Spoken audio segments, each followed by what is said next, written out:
बिस्मिल्लाहिर्रहमानिर्रहीम, अस्सलाम वालेकुम। मैं हूं मखदूम शहाबुद्दीन। 26 अक्टूबर 2025 इतवार का दिन। नाज़रीन इकराम, भारत पाकिस्तान के साथ जंगी तैयारियों में मसरूफ़ अमल है, लेकिन भारत परेशान भी है कि कई ऑपरेशन सिंदूर में जो भारत का तंदूर बना, वही वाला काम सिंदूर 2.0 में ना हो जाए। और सिंदूर ऑपरेशन के दौरान तो पाकिस्तान ने रहम दिखाया, पाकिस्तान ने एस्केलेशन लैडर को भी कंट्रोल किया, पाकिस्तान ने बहुत रिस्पॉन्सिबिलिटी का मुजाहरा किया। इस मरतबा पाकिस्तान जो है वो उसके पास कोई ऐसा जवाब है नहीं कि पाकिस्तान रहम दिखाए, क्योंकि अगर भारत एडवेंचर करता है तो इस वक्त एक ऐसे मौके पर जब भारत पाकिस्तान से बदले के लिए पर तोल रहा है, लेकिन साथ ही साथ डरा भी हुआ है, तो अब मोदी हुकूमत ने पाकिस्तान से बदले का गुस्सा कहीं और निकाल दिया है।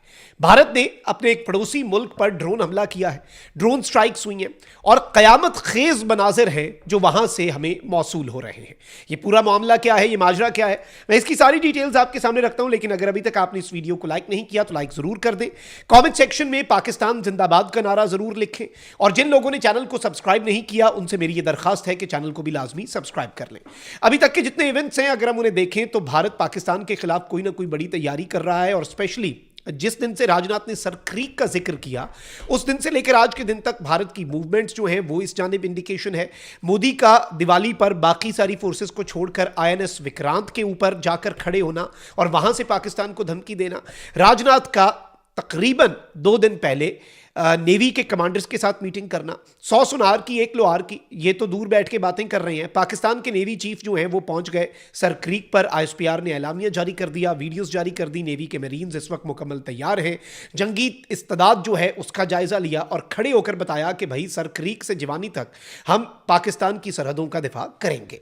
अब भारत को पाकिस्तान नेवी ने मैसेज दे दिया, एयरफोर्स और आर्मी जो है वो ऑलरेडी हाई अलर्ट पे हैं। इंडिया ने जंगी मशकों का ऐलान किया तो पाकिस्तान ने भी जंगी मशकों का 28 और 29 एयर स्पेस बंद करने का ऐलान कर दिया है। और याद रखिएगा जब जब एयर स्पेस बंद होती है तो बहुत कुछ पसे पर्दा चल रहा होता है। पाकिस्तान इस वक्त बिल्कुल भी जंग शुरू नहीं करेगा, and we don't even have जवाब फॉर दैट, क्योंकि देखिए हम तो जीत गए हुए। इंडिया अपनी शिकस्त को जीत में बदलने के लिए दोबारा से कोई एडवेंचर जरूर करना चाहेगा, ये तो अंडरस्टूड सी बात है, और इंडिया का बनता भी है क्योंकि बिहार के इलेक्शन आ रहे हैं। वो मोदी जो थोड़े से सियासी फायदे के लिए जंग छेड़ सकता है, वो मुकम्मल तौर पर अपनी सियासत को खत्म होने से बचाने के लिए क्या वारदात डालेगा उसका आपको मुझसे बेहतर अंदाजा है। अब नाज़रीन कराम, एक तरफ तो भारत जो है वो पाकिस्तान की तरफ आने से पहले करोड़ मरतबा सोचेगा। अफगानिस्तान को आगे किया ना, खुद तो भारत ने चंद घंटे में सरेंडर किया। अफगान तालिबान की तालिबानी रजीम 10 मिनट में सरेंडर कर गई, और इस वक्त भारत जो है उसका बस जो है वो दूसरी साइड पर बहुत चलता है। भारत अपने बाकी सारे हमसाए, बांग्लादेश सीधा हो गया ना, बांग्लादेश तो सीधा हो गया, और अभी जनरल साहिर शमशाद मिर्जा पहुंचे हुए। इंडियन मीडिया कह रहा है कि वो बॉर्डर एरियाज पे वो चिकन्स नेक पे पहुंच गए हैं और इंडिया के खिलाफ पाकिस्तान और बांग्लादेश कुछ तैयारियां कर रहे हैं। बांग्लादेश सीधा हो गया, बाकी सारे मुल्क भारत की जो एक एक्सपेंशनिस्ट सोच है उससे परेशान है।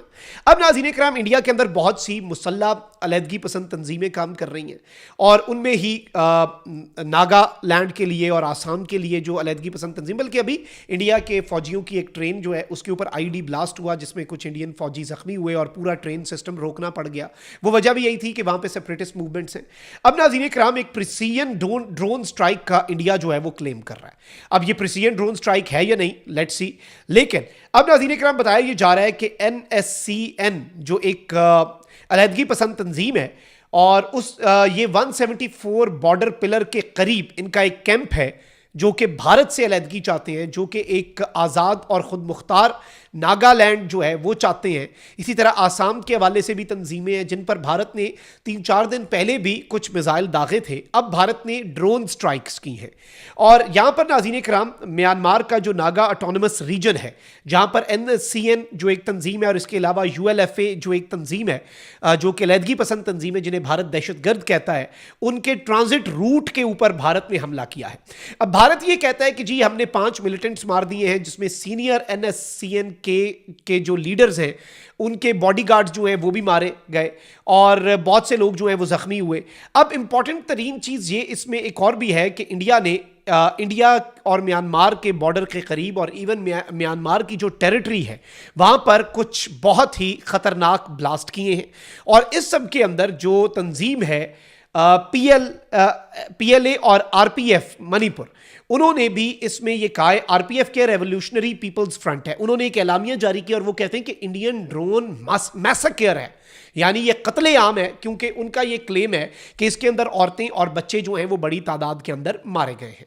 लेकिन एक इंटरेस्टिंग चीज़ ये है कि इंडिया के लिए कितना कन्वीनियंट है म्यांमार के अंदर मुबैना तौर पे एयर स्ट्राइक्स कर देना, क्योंकि इंडिया जो है पाकिस्तान के वाले से तो बढ़ के मारता है, लेकिन 1000 मरतबा बल्कि इंडिया को करोड़ मरतबा अब सोचना पड़ता है कि पाकिस्तान के खिलाफ भारत जो है वो कुछ ना कुछ करे। बाय द वे, इंडिया जो है यूं लग रहा है कि इस वक्त जिस तरह से ये साजिशें कर रहे हैं, जिस तरह से जो कुछ कर रहे हैं और जो ये एक फॉल्स फ्लैग का जवाब भी घड़ रहे हैं, दे नीड अ प्रीटेक्स्ट, क्योंकि ट्रंप ने फिर कॉल करके मना किया है। इंडियन जो तैयारियां हैं उनके पेश नज़र जो अरेबियन सी है वहाँ पर एक अमेरिकन नेवी का एयरक्राफ्ट भी आया है, गालिबन वो भी चेकिंग कर रहा है कि भाई इस रीजन में क्या हो रहा है, अपनी रिपोर्ट बना के ले जाएगा।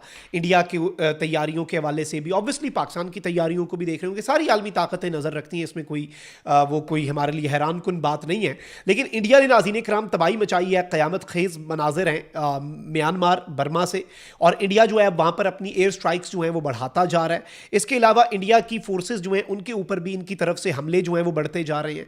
इंडिया के अंदर बहुत सी अलहदगी पसंद तंजीमें हैं जो कि मुसल्लह जदोजहद कर रही हैं, और इंडिया सिर्फ और सिर्फ करता यह है कि वो कश्मीर को या खालिस्तान को और इन मूवमेंट्स को हाईलाइट करके पाकिस्तान की तरफ अटेंशन डाइवर्ट करके जो इंडिया के अंदर रियल प्रॉब्लम्स हैं उनसे अटेंशन डाइवर्ट करता है।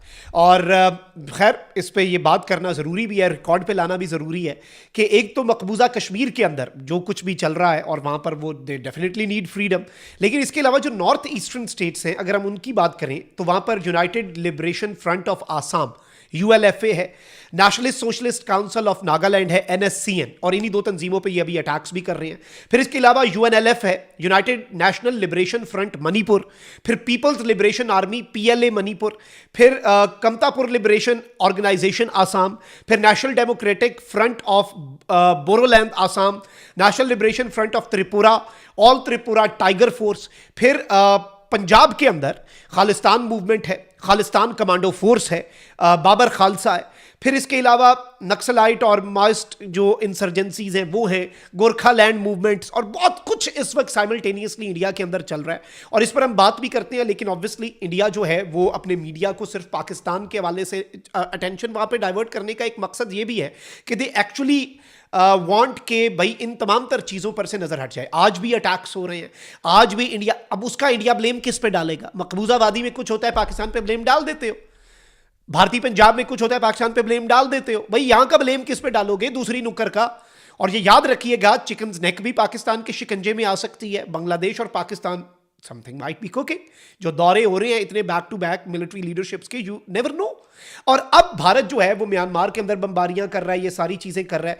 लेट्स सी चीजें किस तरफ को जाती हैं। कमेंट सेक्शन में राय का इजहार जरूर करें। अपना बहुत ख्याल रखें। अल्लाह निगहबान। पाकिस्तान जिंदाबाद।